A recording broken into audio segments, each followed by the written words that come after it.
Hey everyone, welcome today to our webinar with Matt Burk and Jon Hornik. Matt, you want to take it away? Yeah, thank you, Kylie. Hey, thanks everybody for joining us here this morning. Appreciate it. Should be a good conversation here with Jon. We'll just dive right in and introduce Jon. Jon is the founder and CEO of Private Lender Law. He's a law firm out of back east in New Jersey. He's also the CEO of the National Private Lenders Association conference, which I just attended back in Miami here about a month ago, I think it was, Jon. Yep. And so happy to have Jon. Welcome to the show. I'm really happy to be here. Matt, did you like the conference? Was it a good experience for you? Oh yeah, it was great. I mean, always good to be hanging out in Miami, and you guys definitely put on a first class show. So well done. Thank you very much. Miami in March, really, you can't. It's hard to go wrong after surviving the Northeast winter. So Especially if you come from well, I guess up in your area as well, but you come from the Pacific Northwest, and getting out of here in March to go to Miami is always a treat. yeah, we were real happy with that show, the way it turned out. Attendance was up almost 40%, and people are really interested in the private lending space. Yeah, So so I mean, that's a good place to start right there, Jon. I think, I mean, I know a little bit about you, and we don't know each other that well, but I've known of you for quite some time. I know that National NPLA, National Private Lenders Association, kind of was a morphing of what used to be the Pitbull Conference years ago by a guy named Leonard Rosen, who had did that for many years and had a lot of conferences. And I went to several of those over the years. I'd say it's very different today than it was there. But can you give us a little bit of kind of background on that conference and that association and kind of what how that morphed? yeah, so the way to start is really how I started my career as a lawyer. I came from large law firms in Manhattan. I was at national firms such as Winston and Strawn and Kramer Levin. And when I got into I became general counsel at the largest private lender in the country, and they were participating in what was once called the Pitbull Conference. So they had nobody who really wanted to attend the conference, so they sent me, and I hooked up with Leonard Rosen, and he gave me a role. They paid for a role for me to speak, and Leonard and I always connected really well, and he kept inviting me back to speak even when I left that firm. And when I launched my own law firm, which is LaRocca, Hornik, Rosen and Greenberg, which is private lender law, in 2009. I didn't have any money. I had no ability to pay the sponsorship. So Leonard and I called Leonard and I said, listen, I'd love to come and I'd love to speak, but I can't pay you. I have no money. I had no clients. And to his credit, Leonard said, sure, come on out, and you don't have to pay for it, and just pay your own way. And that's where our relationship really took off. And the Pitbull Conference grew into an industry-leading conference for years. And then Leonard decided he wanted to retire at 70. So he asked me if I was interested in purchasing it. So I purchased that and the NPLA, the National Private Lending Association. Now, to answer your question, why we changed it, the industry has changed itself. It's become more institutional. Wall Street discovered the space, both from insurance money and from a securitization perspective. And the conference needed to be freshened up and changed in that way to become more acceptable to institutional investors. Yeah. Yeah, because it definitely was not institutional when I went to it, and this is going back to probably 12, 13, 14, something like that.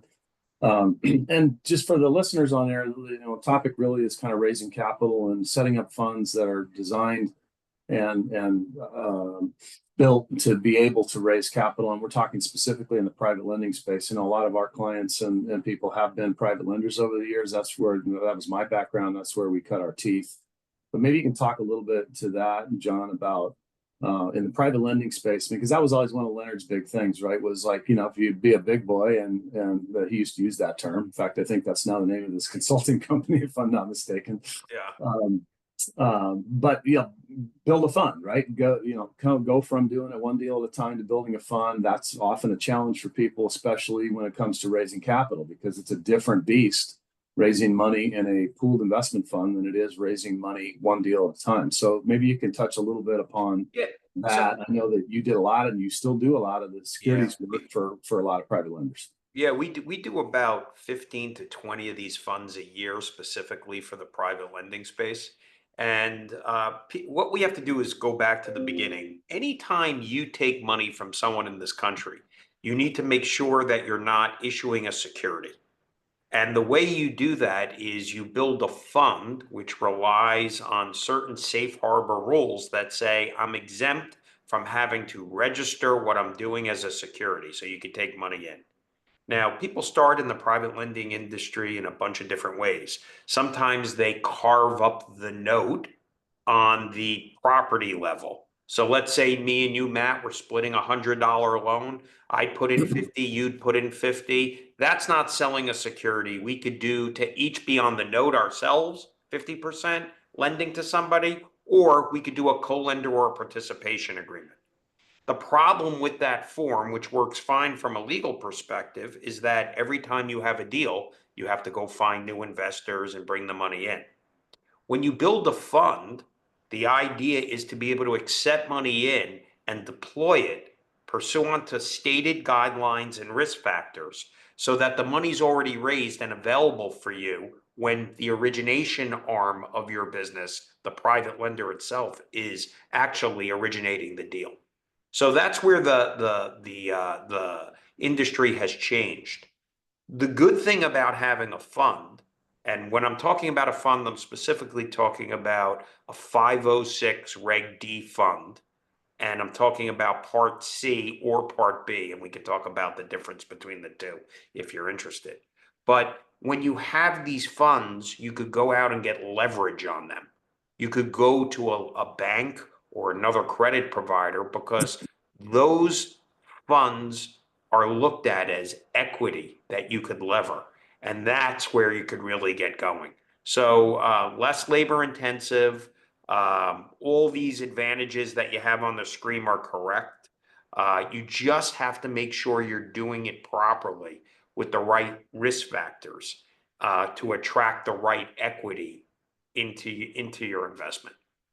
Yeah, and I think you're absolutely right that doing it properly, having the appropriate PPM operating agreement, all of the appropriate exemptions from registration. Typically, these are what's called a 3C5 exemption since it's real estate based. That allows you to take up to, I think it's 2,000 investors, if I'm not mistaken. And so all of this stuff is absolutely, to me, it's table stakes, right? You have to have it.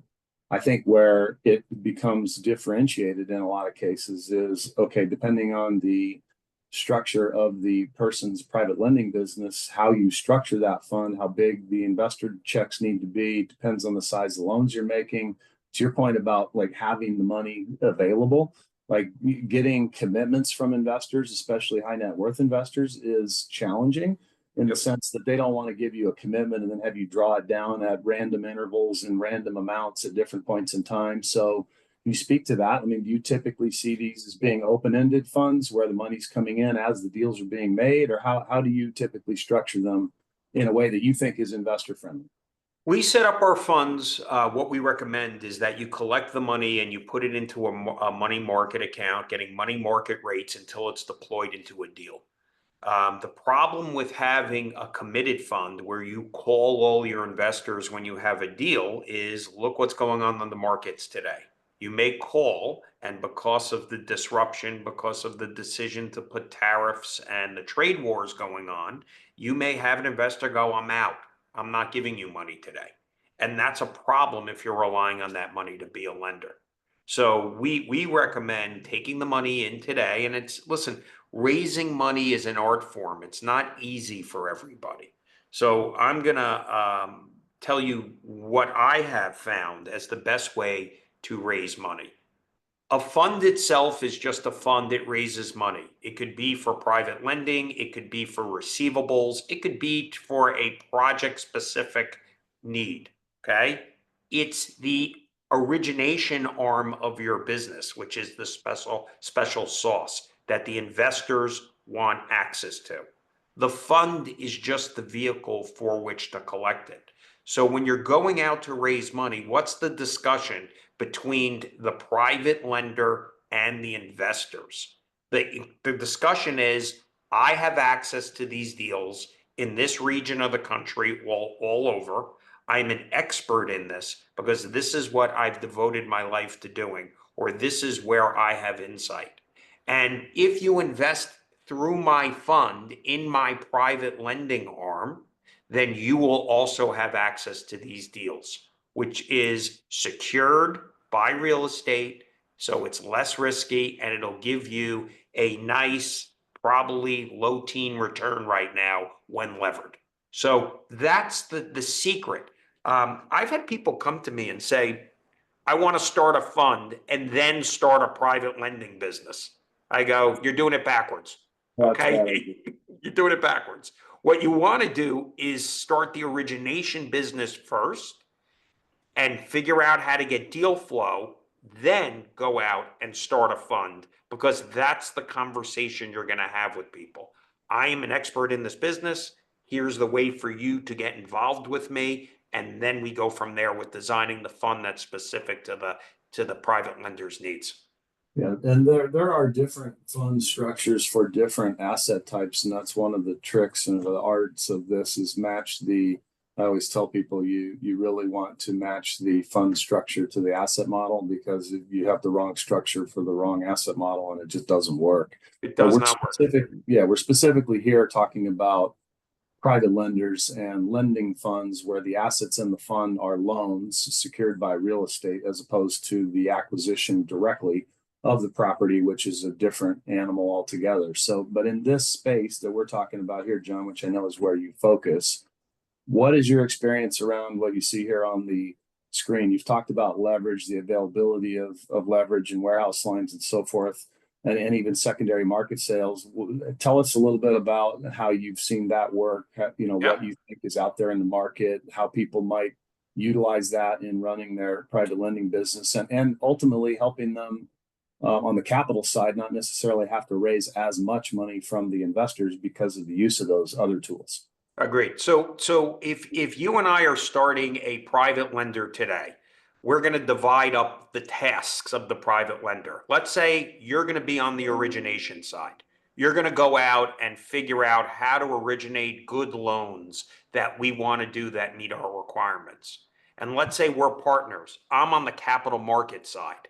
Now, what does that mean? I need a fund for equity for those deals I'm going to balance sheet. I'm going to need warehouse lines to close the deals that I'm going to sell to aggregators, that I'm going to move off my balance sheet. I'm also going to have other repo lines. So I'll be the capital markets fundraiser guy, and you'll be the origination guy. And you need to be experts on both sides of that to have a successful private lender. The space has matured dramatically over the last 5 years. Most of my calls at Private Lender Law on each day are, hey, where could I find a swing line for 30 days? Or where could I find a repo line or a bank line or an aggregator? So we talk to everybody here. So we not only counsel on the legal aspects, but we're constantly making introductions to our clients, to those people in the space who can help them and really cover all these things in your pyramid that you've had here. But make no mistake about it, just having one of these things is not enough in today's market, because there's risk on and risk off.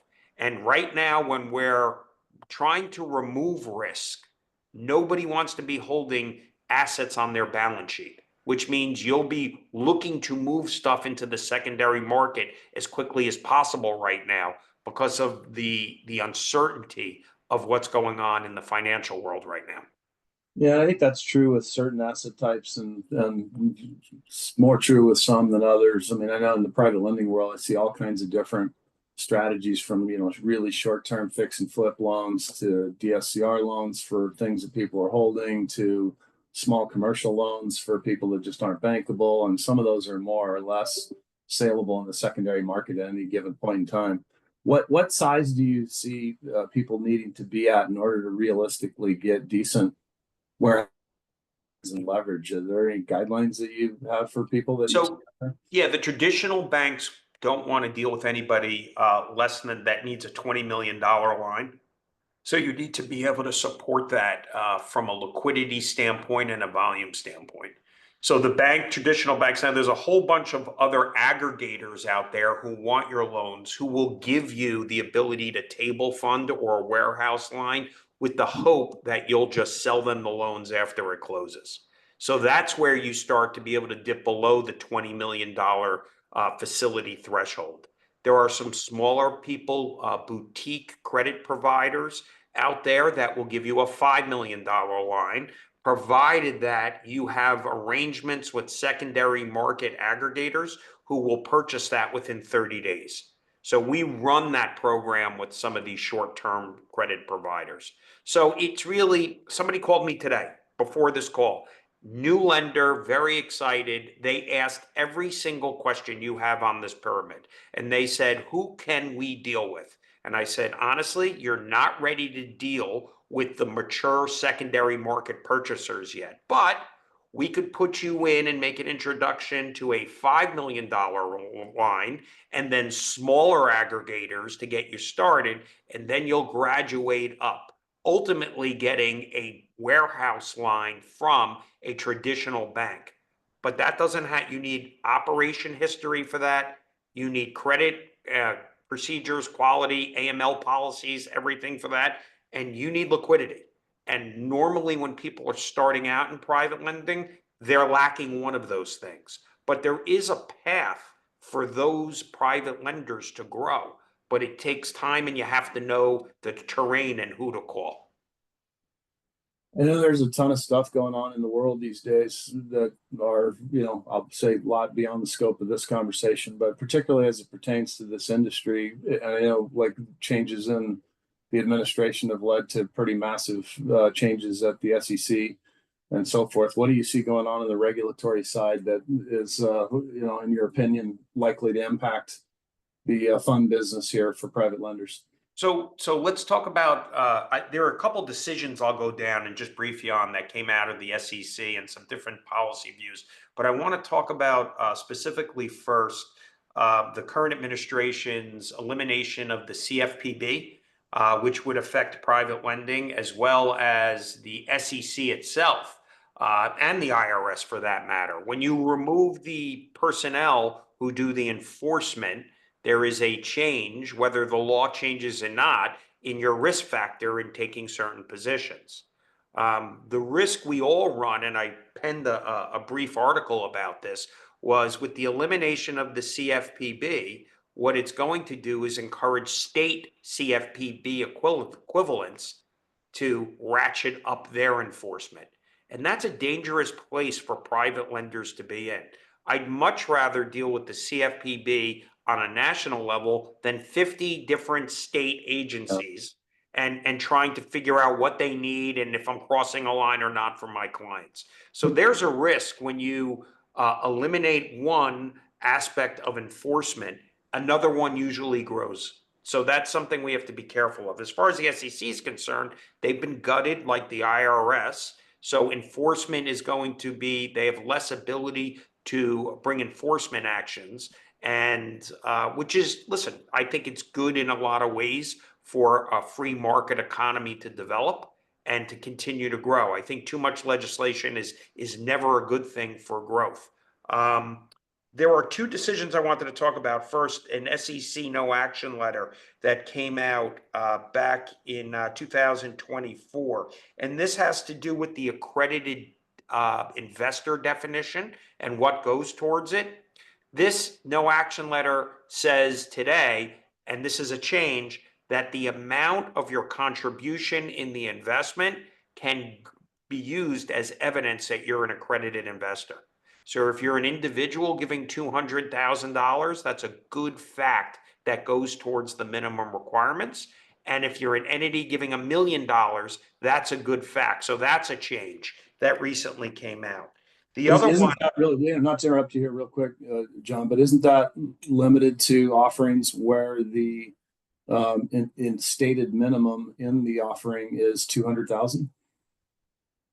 No, Is it agreed the minimum investment. Yeah, it must be at least 200,000. That is correct. but not the minimum investment of any individual investor. The minimum investment stated in the document as part of the offering. Is that Yes, accurate? that is correct. That is Yeah. correct. So, well, yeah. In my experience, a lot of these private lenders, I mean, the offering documents would have a stated minimum of something more like 100 or 50. And if that's the case, then that automatically sort of disallows that exemption, doesn't it, or not? No, remember, it's not an exemption, it's a no action letter, but look Yeah, at the trend, look at the trend itself. They're yeah, looking at the money itself being counted towards the ability to claim accredited investor status. No one has, as far as I know, brought an action. Can I count 50,000? Can I bring 100? So yeah, it opens the door, which yeah, was not yet opened. So that's a good fact pattern. I wouldn't look at it yeah. as dispositive, but it's a trend that we're all watching carefully. Yeah, it's like so many things in the legal world, right? That there's no absolute hard and fast, answer, and you got to look at trends and you got to look at no actions and all these things. If you go absolutely by the letter, take That's that correct. the absolute most conservative approach. But practically speaking, if you do something that's reasonable and rational, then statistically you're probably perfectly fine. But that's not legal advice, by the way. I'm not a lawyer. Jon is a lawyer, but he's not going to give you legal advice either. So This is in general, everyone. The other one I wanted to bring up, which is interesting. So a lot of people don't know this. When you do a federal fund, let's say a Reg D fund, you file it federally and you've preempted the state blue sky requirements. Meaning each state, you could do a separate state fund or state offering where you have to go through all the requirements of the state. But even when you do a federal fund, you still have to register in the state where you're taking money from investors. And that's usually called a Form D in these unregistered offerings. There was a rule put forth by the federal regulators that you need to, if you're accepting money from someone in a state, you need to file that Form D within 15 days of getting the commitment. yeah, But honestly, it wasn't really followed. We got advice directly from the SEC that says, do the best you can. We understand sometimes it comes in a little late. They really weren't enforcing it. Until recently, they actually brought actions against companies with pretty big civil penalties. 60,000, 195,000, and 175 for not registering in the state within the 15-day window. This is a change in policy, which we had to pivot on. And you think about it, let's say you're raising a fund and you're from New York. You're on vacation in Florida. You bump into somebody. You're at the pool. You say, I have this private lender. Hey, I'm interested. Oh, I'd be interested in putting in $250,000. you better be a 506c if you bump into him at the pool and you never met him before. Yeah, what's that? No, So not you better be a it's 506c if you're talking to somebody at the pool. That is correct. I'm assuming it's a 506c, Part C, not even Part B. Okay, we're in Part C there. So Yeah. let's say they're having this discussion. That could technically start the window. You come back, you fly back, you call private lender law, and you say, hey, I got this investor. And then we go, how long ago did you talk to them? Oh, like 2 weeks ago, they're in. You may have a problem there. And this is a new change. So it's something that it's yet to be seen if it's going to continue to be enforced under the new administration. But it's something that hit our radar screen that we're cognizant of, and everybody should be aware of it. Yeah. Speaking of the SEC, and we'll maybe talk a little more, and then I'll open it up to questions. If anybody's got any questions, please type them in the Q&A, and we'll try to get to them here. I know that there's a ton of, the crypto industry was very anti the last SEC and admin, and then Gensler left here when Trump got elected, and there seems to be a lot more enthusiasm about the direction of crypto, but that would include, tokenization of real world assets, which of course these kinds of funds are. What do you see on the horizon, if anything, there for tokenization of things like mortgage pool funds and these private securities? I think it is eventually going to come about. I think it's in the works now. We've not only been discussing tokenization of the fund itself, but of actually the loan on the real estate level is where we're seeing it, which is, I think the problem with it, like everything else, is the state laws have to catch up to it. The ability to foreclose on those assets through a tokenized security interest being given. So that's what's interesting about it. Once we get there, and eventually we will, this stuff is going to be traded, will be much more liquid in terms of its ability to be traded, which liquidity helps. People should understand, when you invest in a real estate based fund, when you invest in a real estate lending fund, those assets are not liquid. If your originator does a loan for a year, you have to, and you're investing in the fund, at a minimum, if your money's earmarked towards that loan or a group of loans within the same timing, you're not getting your money back in a month or two. It's not like trading a stock or a bond where there's a liquid market for it. And that's something that people, when we're doing these funds, it's a constant combination, because the ability to raise money from investors, they want to hear, I could get my money out if there's an issue. But we have to educate them and go, but where are you going to pay them back if you've taken money for your origination business and you've made a bunch of loans? You don't have the money to pay them back.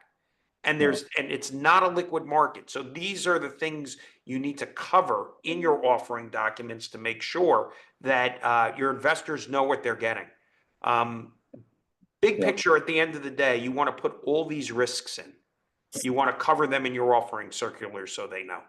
Now, I remember the first fund I ever did. This goes back a long time now, 25 years or more, but I saw that first page list of risk factors, and I remember getting into a conversation with my securities lawyer saying, God, do we have to, like, you're going to scare the shit out of everybody. Do we have to put all these things in there? And eventually, or not too many years later, I'm like, throw in everything you can conceivably think of. You're better off to have everything, because like shit happens in this world and it's impossible to know exactly, what's going to be what. And in a private deal, and certain assets are more liquid than others, right? Loans are frankly more liquid than direct ownership of real estate. There's usually a secondary market, but when the capital market seize up and they become very illiquid very quickly for an unknown period of time, I mean, that's just part of the deal. Tokenization theoretically could eventually sort of grease the skids on some of secondary trading from investors, but that's a long ways off still, I think, and it's still highly expensive and the tech is still new, but I do think it's coming eventually. I agree with you. We've had very interesting calls on it. We've been on really exploratory calls on the tokenization of loans and real estate itself. The law has to catch up to it, though. It has not caught up to it. So it's very hard to give clean advice, uniform advice across the country like you can for mortgages, deeds of trust, deed to secure debt in Florida, those things that are direct interests in real estate themselves, which have been tried and tested across the country. Yeah. Well, we're getting the bottom of the hour here, so I'm going to open it up to questions. I got a couple here. If anybody has any more, please send them in there. And here's a good one for you, John. But it's like, how does leveraging the fund affect UBIT, which is unrelated business income tax, if you have investors that are using self-directed IRA accounts? So the leverage is occurring off of on the fund level itself. So if you're using a self-directed IRA, you would put the money in to the fund itself, and that would fill your capital account. The leverage is at the fund level. So you'd go to a bank and say, this fund has $100 million. We want to be able to lever it to 300 million or 200 million if it's 50%. So the answer is, it's not affecting your self-directed IRA funds at all, but it is affecting on the fund level. Now, that leverage will be owed back before you as an investor will receive your return or return of capital. Yeah, and I've heard differing answers over the years to that question. So I would tell everybody, make sure you consult counsel on that kind of a thing in terms of, your answer to that. And ultimately, it's the investor's responsibility to make sure that they understand how that's being treated, and because it's their tax returns that they're filing. Matt, I couldn't agree more. Whoever runs your self-directed IRA would need to sign off on the investment in the fund as a permitted investment. So you don't blow your tax treatment on that level. And that's really important to look at. Yeah, here's one for you, and I'll see what you think, and maybe I'll come up with it too. But it's what is your favorite answer to the investor objection? Like, geez, John, these documents give you, the manager, absolute control over everything. Listen, the answer is that's right. I'm the expert in the business. You're investing with me. And I would say, if this isn't the right investment for you, that's okay. But I am the expert. I am originating. That's why you're trusting me to do it. And, an answer to this is always a really good one is I'm putting my money pari passu with you, or I'm going to get my return subordinate to you. So you don't make a dollar unless I make a dollar. So my money stands by it. I will never invest in anybody's fund, and I invest quite a bit, if they don't have real equity in the game. If they are just doing sweat equity, I won't invest with them. Yeah, well, skin in the game is always a big one for investors, of course. Do private lender clients that you have today, what do you see kind of happening trends in the business, such as like loan to value and debt coverage ratios and stuff like that? Well, I mean, my experience is always that when markets get really hot, then people loosen their standards, and then when they get not, then they tighten the standards, and you're always in some phase of tightening or loosening. But where do you see the market these days? I've been on the phone all day. We're actually having an emergency NPLA webinar tomorrow at 4:00 for members to discuss these very issues. There is obviously a lot of uncertainty in the market. With uncertainty, people start pulling back and being cautious. A very large insurance company, who will remain nameless, in the beginning of the week, which was only yesterday, say they weren't concerned about housing prices. Today, all of a sudden, they're concerned about housing prices. So that's where it begins. The problem with the way this works is, as we saw in COVID, the liquidity could shut off immediately. And once one goes, it all goes. So the answer is some of our largest clients have raised rates right now, which is indicating that they want to slow the flow of underwriting at this point until we get a direction of where we're going from a certainty financial standpoint as a country right now, where the markets are going. So it's happening. There's tightening going on for sure right now.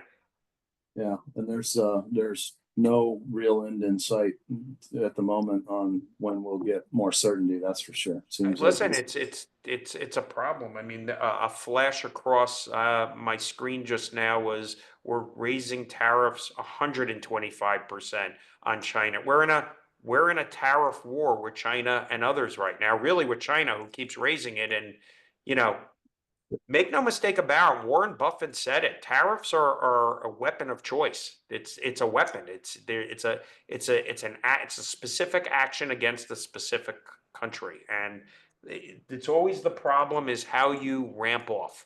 How do you ratchet it down? Is there conversations going on? And we just don't have that insight right now. Yeah, no, it's wild times, that's for sure. Well, that's all the questions we got, and I think we're close to out of time anyway. So, John, I want to thank you for coming, man. It's been a good conversation. Been a pleasure meeting you. So, thanks a lot. If people want to get a hold of you, how do they do that? They can email me at private lender Hornik at privatelenderlaw.com. Our motto is always here, always on. So our next conference is coming up in Atlantic City. It's June 23rd and 24th. It's going to be our broker focus conference. So if you want to meet brokers from around the United States and the tri-state area, you should show up to do deals. And just like me, going back to the beginning, when I attended Leonard's conference, I grew my whole business just going and talking to people. And I didn't necessarily go with an agenda or think that I had to walk away with a certain amount of business. I just kept showing up. And I think that's a really good way to build meaningful relationships that can help you grow your business. Well, thanks everybody for being here. Thank you, John, for joining us. We appreciate it, and hope you join us next month. And we'll talk to you soon. Have a great day. Thanks, Matt. Thank you so much. Enjoyed it. Thank you. Bye-bye. See you.